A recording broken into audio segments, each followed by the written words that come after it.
Honorable Richard I. Gomez, City Councilor and Committee on Social Services in charge, Honorable Vince Rama, City Social Welfare and Development Officer, Mrs. Delia D. Corbo, San Pablo District 1 in charge, Mrs. Marvel V. Gosela, District Implementer, Mrs. Madonna C. Cuchanco, Barangay Captain, Honorable Pedro P. Pipito, District staff, our beloved daycare workers and daycare teachers, parents, visitors, friends, and my fellow recognized daycare children, a pleasant morning. Arong adlaw mao ang atong graduation day.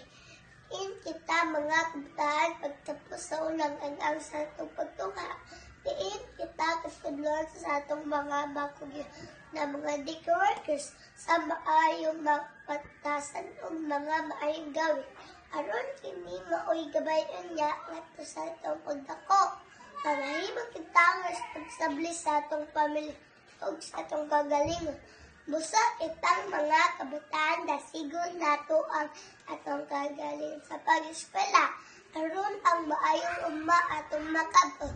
Nahanda mong mga ginikan. Tawad kami patunga aron makapaday sa pag-eskwela.